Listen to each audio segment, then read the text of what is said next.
আলোচনা করব মিথুন রাশির আদ্রা নক্ষত্রের জুন মাসের রাশিফল নিয়ে। এই আলোচনায় মিথুন রাশির আদ্রা নক্ষত্র জুন মাসে কোন কোন বিষয়ে সবচেয়ে বেশি গুরুত্বপূর্ণ সময় পার করবে সেই বিষয় নিয়ে আমি প্রথমেই আলোচনা করে নেব। তবে মনে রাখবেন যে জন্ম সময়ে আপনার চন্দ্র কোথায় ছিল তার উপর ভিত্তি করেই মূলত এই আলোচনা হয়ে থাকে। জন্ম সময়ে নিশ্চয়ই আপনার চন্দ্র স্ক্রিনে দেখানো হচ্ছে যে 6 নম্বর নক্ষত্র আপনারা দেখতে পাচ্ছেন। যদি আপনার চন্দ্র মিথুনে 6 নম্বর নক্ষত্রে জন্ম সময় অবস্থান করে থাকে তাহলে আপনি মিথুন রাশির জাতক জাতিকা এবং আপনার নক্ষত্র আদ্রা নক্ষত্র। সেক্ষেত্রে এর মূল নক্ষত্র অধিপতি হচ্ছে রাহু এবং রাশির অধিপতি বুধ। তো আমরা রাহুকে গুরুত্বের সহকারে বিবেচনা করব এবং বুধকে গুরুত্বের সাথে বিবেচনা করব। তবে তার আগে চন্দ্র সাপেক্ষে 6টা নাড়ি সেটা আমরা একটু বিশ্লেষণ করব যে এই জুন মাসে কোন নাড়িতে গ্রহ অবস্থান করবে। আমি এখানে দেখতে পাচ্ছি যে আপনার আদ্রা যে নক্ষত্র, এই আদ্রা নক্ষত্রে গ্রহ অবস্থান থাকবে এই মাসে। যেমন বৃহস্পতিকে মিথুনে প্রবেশ করতে দেখা যাবে মাসের শুরুতেই, অর্থাৎ আমরা যে জুন মাস হিসাব করব সেই জুন মাসের 1 থেকে 30 তারিখ পর্যন্ত পুরোটা সময় বৃহস্পতি মিথুনে থাকবে। সেক্ষেত্রে জাতক জাতিকারা বৃহস্পতির যে শুভ প্রভাব তা কিন্তু পাবে, কারণ এই মিথুন সাপেক্ষে বৃহস্পতি অত্যন্ত শুভ গ্রহ।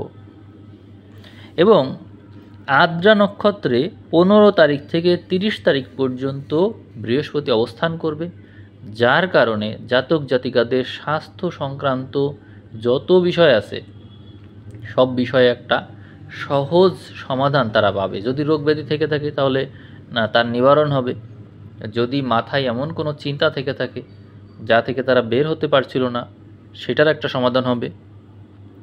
যদি তারা কোনো জটিল বিষয় নিয়ে চিন্তা করে সেটার সমাধান হবে। তারা যদি গবেষণা করে তাহলে তারা সেখানে সফল হতে পারবে, নতুন নতুন আইডিয়া আসবে। যারা বিদ্যার প্রতি অনুরাগ রাখে তারাও ভালো করবে। অর্থাৎ বৃহস্পতির যত শুভ প্রভাব আছে সবই কিন্তু 15 তারিখের পর থেকে কার্যকর হয়ে যাবে।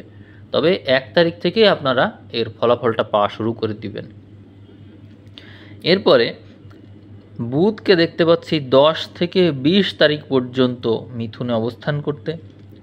টাইম একটু কাছাকাছি হবে, একটু আকপাস হবে।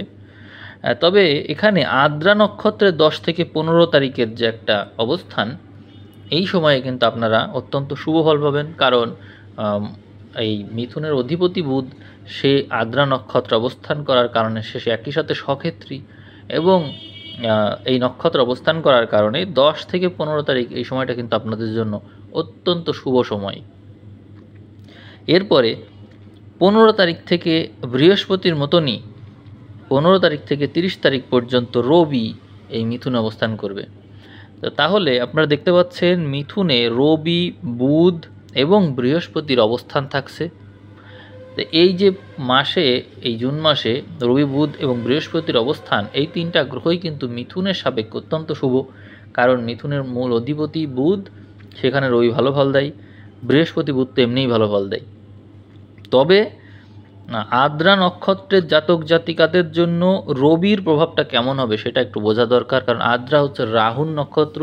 এর উপর দিয়ে যখন রবি যাবে, বিশেষত 15 থেকে 30 তারিখ এই সময়ে জাতক জাতিকাদের সময়টা কেমন যাবে আপনারা মনে রাখবেন। মাসের প্রথম যে 15 দিন, এই 15 দিন বেশি ভালো, আর মাসের যে পরবর্তী 15 দিন, এই 15 দিন ডিপেন্ড করবে যে কার সময়টা কেমন যাবে।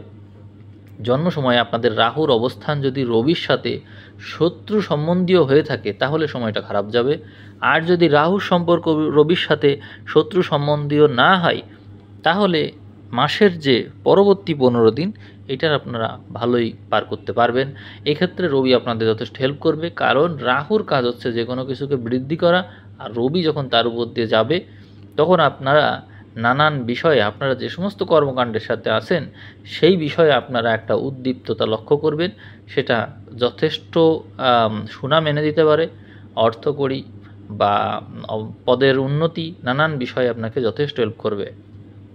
এই মাসে আমি যে 6টা নারীর কথা বলছিলাম, বিনাশ নারীতে শুক্রের মতন একটা শুভগ্রহ অবস্থান করার কারণে মাসের প্রথম 10 দিনে আপনার যে কোনো প্রকার বিপদ আপদ, মৃত্যুযোগ, ফাড়া যাই থাকুক না কেন কেটে যাবে। দৈবভাবে আপনি রক্ষা পাবেন, সহায়তা পাবেন। সুতরাং মাসের প্রথম 15 দিন, প্রথম 10 দিন আপনি সুরক্ষিত।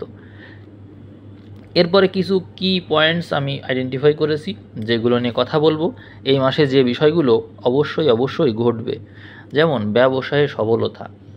ব্যবসায়ে সফলতার বিষয়টা কেন বললাম, কারণ হচ্ছে এই মিথুনে বুধ প্রবেশ করছে, যার কারণে আপনাদের ব্যবসা বুদ্ধিটা বাড়বে এবং একই সাথে সপ্তমপতি আপনাদের যে সপ্তম ঘরও ব্যবসাকে নির্দেশ করে, যেটা বৃহস্পতি দ্বারা নির্দেশিত হচ্ছে, সেই বৃহস্পতিও এই মিথুনে অবস্থান করবে।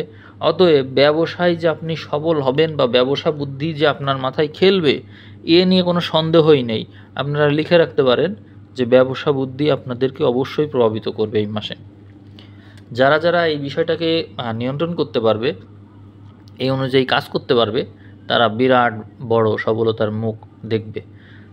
এই মাসে আরও গুরুত্বপূর্ণ একটা কি পয়েন্টস আমি আইডেন্টিফাই করেছি, সেটা হচ্ছে বিবাহ ও পার্টনারশিপ। এখানে রাশির অধিপতি বুধ এবং সপ্তমপতি বৃহস্পতির সংযোগ, এটা খুবই শুভ হয়ে গেল, যার কারণে বিবাহ ও পার্টনারশিপ আপনার জীবনে এই মাসে খুবই গুরুত্বপূর্ণ হয়ে উঠেছে। মূলত এর মাধ্যমেই আপনি এই মাসে সবচেয়ে বেশি ভালো করতে পারবেন। আপনারা দেখবেন এই মাসে আপনাদের বন্ধুত্ব গড়ে উঠবে, ভালো মানুষের সাথে সম্পর্ক হবে এবং সেই সব কিছুই বিজনেস কেন্দ্রিক হবে এবং উইন উইন সিচুয়েশন থাকবে। উভয় পক্ষই লাভবান হওয়ার চেষ্টা করবে এবং হবেও তাই।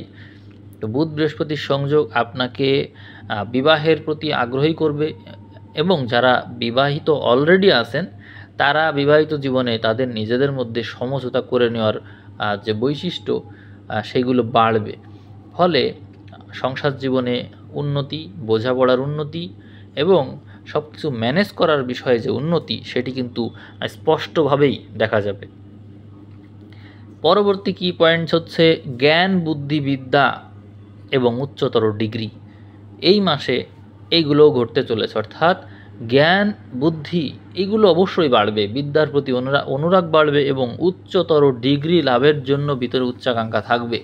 এই মাসে মিথুনের জাতক জাতিকা যারা আছেন তারা অবশ্যই এই বিষয়গুলো দ্বারা প্রভাবিত হবেন। আপনার লগ্ন মিথুন হতে পারে, আবার লগ্নে জন্মসময় চন্দ্র বা রবি থাকতে পারে, যাই থাকুক না কেন জ্ঞান, বুদ্ধি, বিদ্যা, উচ্চতর ডিগ্রি এগুলো আপনাকে এই মাসে প্রভাবিত করবে। তাহলে আপনারা বুঝতে পারলেন যে মিথুন এই মাসে একটা যথেষ্ট একটা উন্নতিকারক একটা সময় পার করতে চলেছে, কারণ এখানে যে গ্রহগুলো যুক্ত হচ্ছে তা কিন্তু অত্যন্ত শুভ গ্রহ। বুধ বৃহস্পতি 2 গ্রহ যুক্ত হয়ে জাতক জাতিকাদের জ্ঞান, বুদ্ধি অনেক উচ্চতর লেভেলে নিয়ে যাবে। বিশেষত শিক্ষার সাথে সম্পর্কিত যে কোনো বিষয়ে উন্নতি রয়েছে এই মাসে।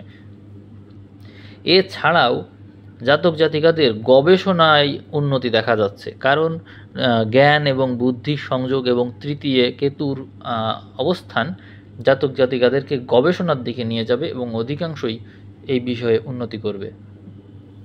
এখন আমি লগ্ন ধরে নিয়ে বিষয়টাকে বিশ্লেষণ করব, অর্থাৎ আমরা মিথুনকে যদি লগ্ন ধরি তাহলে অন্যান্য ঘর লগ্ন সাপেক্ষে কী ধরনের প্রভাবে পড়ছে সেটা আমরা একটু জানব। মিথুনে পুরো মাসের মধ্যে বৃহস্পতির অবস্থানকে আমরা দেখতে পাবো।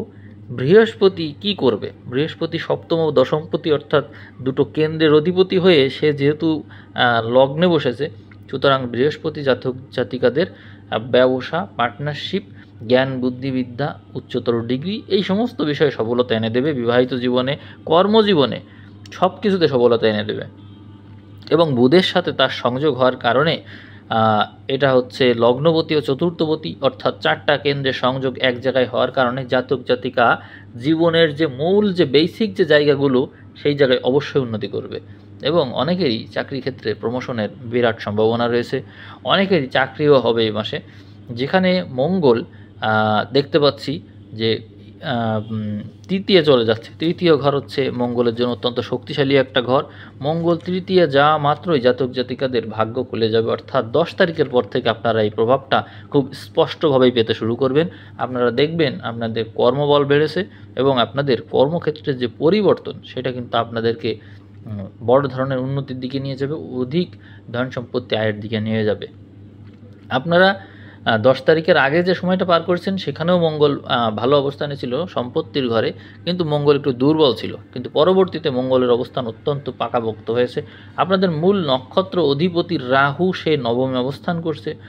নবম ঘর রাহুর জন্য একটা শুভ ঘর, এখানে কুম্ভের ঘর রয়েছে। কুম্ভের ঘরে রাহু ভালো ফল দেয়। নবম ঘরের রাহু আপনাকে বিদেশ, উচ্চশিক্ষা এবং একই সাথে উচ্চাকাঙ্ক্ষা এর প্রতি আগ্রহী করবে, আপনার ভাগ্য বলকে বৃদ্ধি করবে।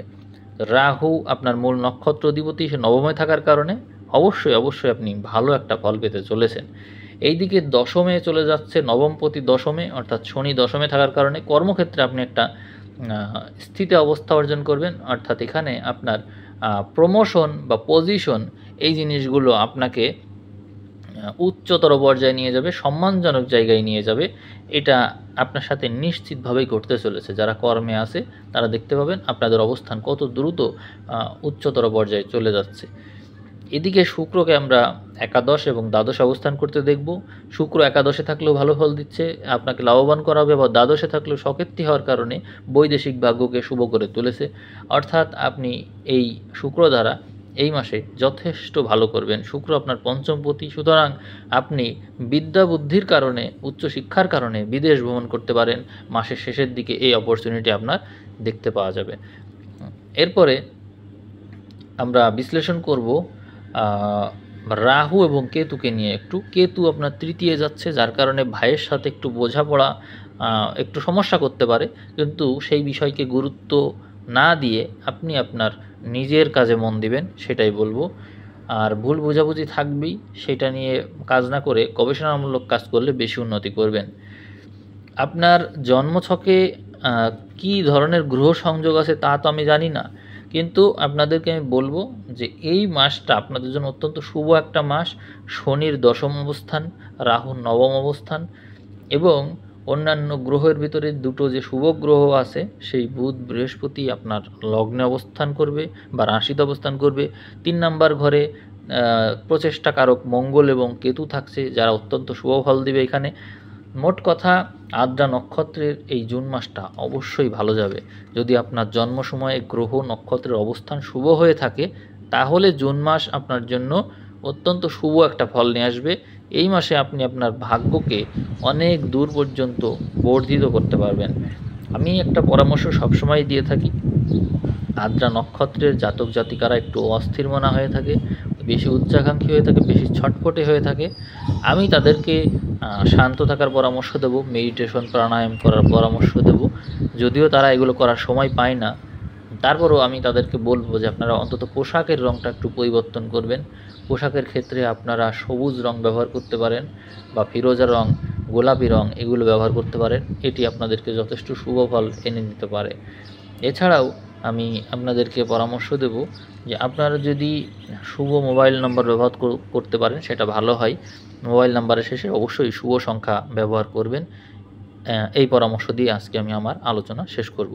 সবাই ভালো থাকবেন, ধন্যবাদ।